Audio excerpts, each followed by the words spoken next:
অষ্টম শ্রেণীর গণিতের নতুন আরও একটা ক্লাস, আর নতুন ক্লাসে 64 নম্বর পেজে যে উৎপাদকের বিশ্লেষণগুলো রয়েছে সেইগুলো আমরা কন্টিনিউ রাখবো। আজকে আমরা 14 দাগ থেকে অঙ্কগুলো করব, কারণ 13 দাগ পর্যন্ত অঙ্ক অলরেডি আমরা সমাধান করে এই চ্যানেলে আপলোড করেছি। তোমরা যদি দেখতে চাও তোমরা আমার চ্যানেলে গিয়ে প্লে লিস্ট পাচ্ছ ক্লাস 8-এর প্রথম ইউনিট পরীক্ষার জন্য, সেখান থেকে কিন্তু পরপর করে দেখতে পারো। তো চলো আজকে আমরা শুরু করি 14 দাগ থেকে অঙ্ক।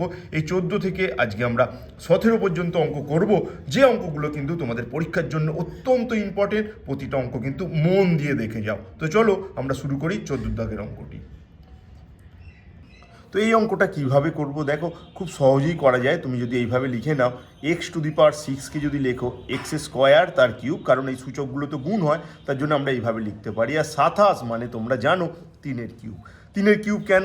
কারণ 3 বার 3কে যদি আমরা গুণ করি 27 পাবো, তাই 27 মানে হলো 3-এর কিউব। এরপর আমরা যে ফর্মুলা শিখেছি a³ + b³ এই ফর্মুলা কিন্তু তুমি অ্যাপ্লাই করে দাও। কি formula? a³ + b³ a + b, আর তারপর a² - ab + b²।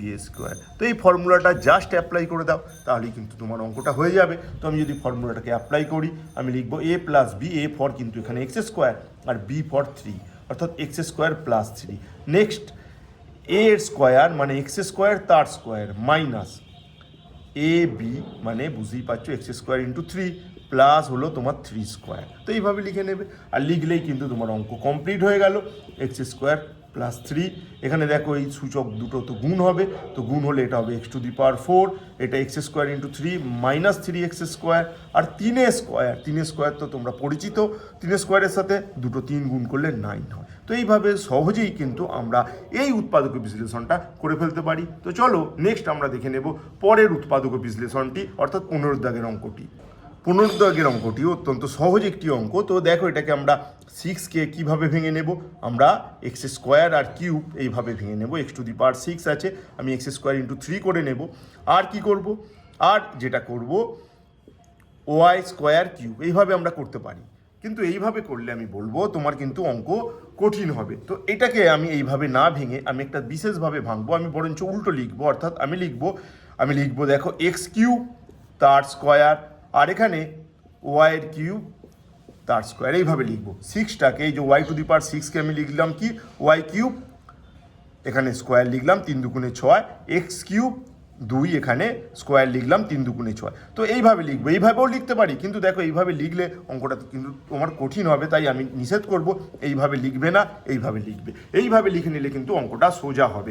অনেকেই এইভাবে শুরু করতেই পারো, কিন্তু অঙ্কটা আমি বলছি তোমাদের খুব কঠিন হয়ে যাবে। তো এইভাবে করলে অত্যন্ত ইজিলি করা যাবে। তো এখানে আমরা যে ফর্মুলা প্রথমেই অ্যাপ্লাই করব, দেখো a² - b² সমান তোমরা জানো a + b a - b, এটা লিখে নেব।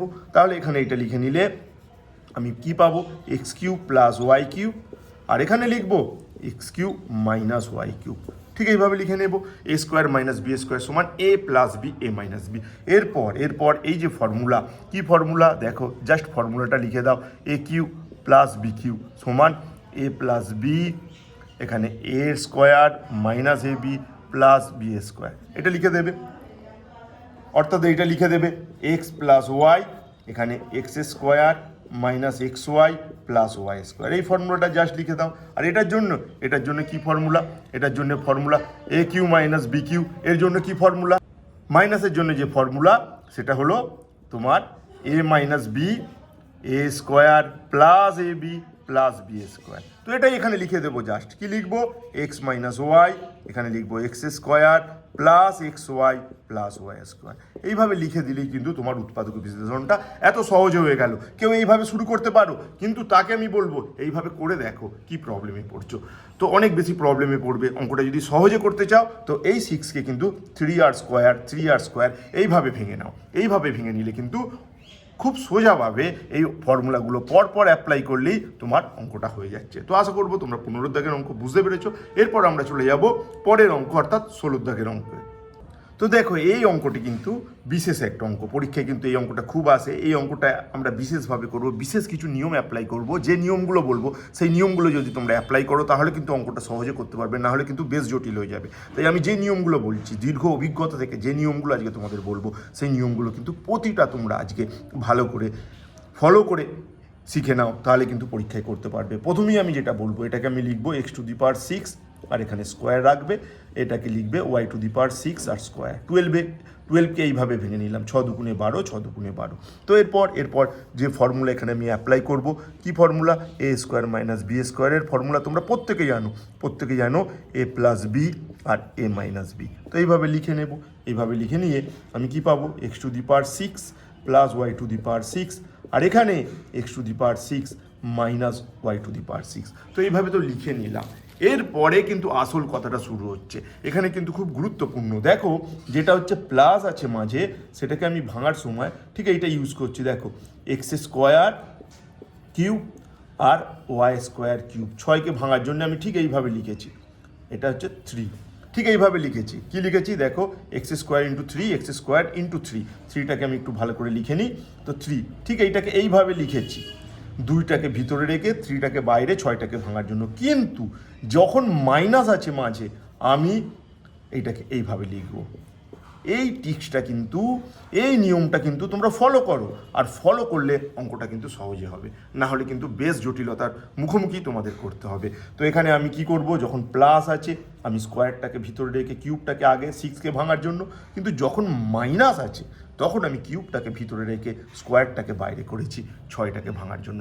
এই রুলসটা ফলো করলে তোমরা কিন্তু খুব সহজে অঙ্কটা করতে পারবে, না হলে জটিলতার মুখোমুখি কিন্তু তোমাদের হতে হবে। তো এখানকার জন্য কি ফর্মুলা? এখানকার জন্য সহজ একটি ফর্মুলা, a³ + b³। এই ফর্মুলা কি ফর্মুলা?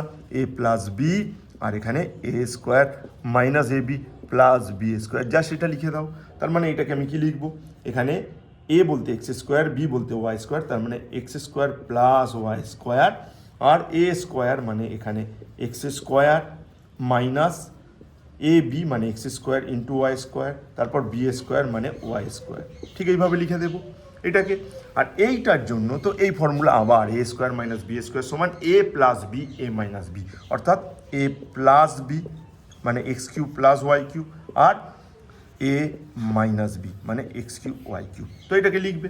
আর এরপর এখানে x² y², এটাকে স্কোয়ার গুণ হয়ে যায়, তোমরা জানো, এখানে এই দুটো গুণ হয়ে যাবে 4, এখানে x² y² প্লাস y4। আর এখানে তো তোমরা ইজি ফর্মুলা লিখবে, কি ফর্মুলা? x³ + y³ এর ফর্মুলা। ঠিক এই ফর্মুলাটা লিখবো এখানে এই মুহূর্তে, x + y x² - xy plus y²। আর এটার জন্য কি ফর্মুলা? ঠিক এই ফর্মুলা, a³ - b³ সমান তোমরা জানো a - b a² plus ab plus b²।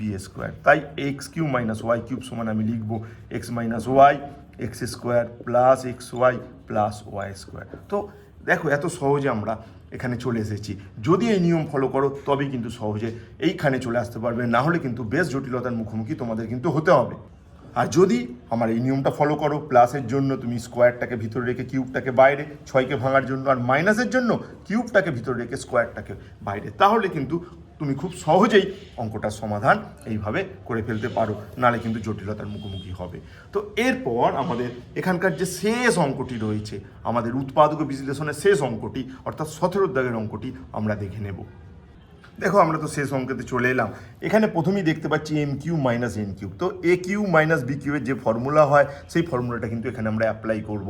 a³ - b³ সমান তোমরা জানো a - b a² plus ab plus b²। তাই আমি প্রথমেই m³ - n³ আমি লিখে নেব m - n, আর এখানে m² plus mn plus n²। এটাকে লিখে নেব। এটাকে লিখে নেবার পর আমি এই মাইনাসটা দেবো, এর জন্য এই ফর্মুলাটা লিখলাম, এই মাইনাসটা বসালাম m। এবার দেখো, এখানে রয়েছে m² - n²। তো m² - n² মানে a² - b² যে ফর্মুলা তোমরা জানো a + b a - b, এটাকে কিন্তু আমি লিখবো m + n, আর এখানে m - n। এরপর এখানে কিন্তু একটা স্কোয়ার আছে, এটা খেয়াল রেখো, n, আর এখানে হচ্ছে m - n তার হোল স্কোয়ার। এখানে কিন্তু স্কোয়ারটা আছে, এটা কিন্তু খেয়াল রেখো। এটা একটু নিচে লিখে নিই, এইখানেই আমি জায়গাটা নেই বলে আমি এখানে লিখে নিলাম m - n হোল স্কোয়ার। এটা কিন্তু লিখে নিতে হবে। এরপর দেখো, প্রত্যেকের মধ্যেই কিন্তু এম মাইনাস এন রয়েছে, প্রত্যেকের মধ্যেই কিন্তু এম মাইনাস এন রয়েছে। তাই আমি প্রত্যেক পদ থেকে এম মাইনাস এনকে কমন করে নেব। আর এম মাইনাস এনকে কমন করে নিলে এখানটা কি পড়ে থাকলো, এখানটা পড়ে থাকলো দেখো M square plus M N plus N square minus, এখানে তো এম মাইনাস এন কমন গেছে, পড়ে আছে কে কে, পড়ে আছে এম, আর এখানে এম প্লাস এন পড়ে আছে, নিশ্চয়ই বুঝতে পারলে। আর এখানে দেখো এখানে কি পড়ে আছে, এই প্লাস সাইনটা লিখলাম, এখানে এন পড়ে আছে, আর এখানে দুটো এম মাইনাস এন ছিল, কারণ এম মাইনাস এন এর হোল স্কোয়ার ছিল, তাই একটাকে আমি কমনে লিখে নিয়েছি, তাই জন্য এখানে দুটো থেকে হয়ে একটা হয়ে গেল। ঠিক এইভাবে লিখবো। এবার আমি এখানকার বাদবাকি ক্যালকুলেশনগুলো করবো, অর্থাৎ এখানে এম মাইনাস এন তো যেমন আছে রাখবো, এটাকে আউট অফ দ্য ব্র্যাকেট করবো, M square plus M N plus N square. এখানে এই এমটা কিন্তু দুজনকেই গুণ করে দেবে, আর গুণ করে দিলে কি হবে, M square plus M N, আর এই এনটাও ঠিক একইভাবে এই দুজনকে গুণ করবে, গুণ করলে কি হবে, এখানে হবে এম এন আর মাইনাস এন স্কোয়ার। দেখো এন ইন্টু এম গুণ করে কিন্তু আমি এম এন লিখেছি, এন এম নয়। এটা গুরুত্বপূর্ণ, কারণ আমাকে ইংরাজি বর্ণমালায় যেহেতু এম আগে আসে, তাই গুণের সময় আমরা কিন্তু সেটাকেই আগে বসিয়ে নিয়েছি। এরপর জাস্ট তুমি কি করবে, এখানকার সমস্ত কিছুকে এই দুটো ব্র্যাকেট থেকে বাইরে নিয়ে চলে আসো, তাহলেই কিন্তু অঙ্ক হয়ে যাবে।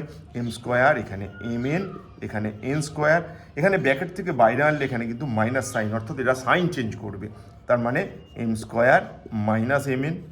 দেখো এইখানে মাইনাস ছিল বলে এখানে মাইনাস হয়ে গেছে, আর প্লাসটাও মাইনাস হয়ে গেছে। এর ক্ষেত্রে কিন্তু ব্র্যাকেট থেকে বেরিয়ে প্লাস যেহেতু পাচ্ছে, কোনো সাইন চেঞ্জের ব্যাপার নেই, জাস্ট এটাকে এম এন আর মাইনাস এন স্কোয়ার এইভাবে নিয়ে চলে আসবো।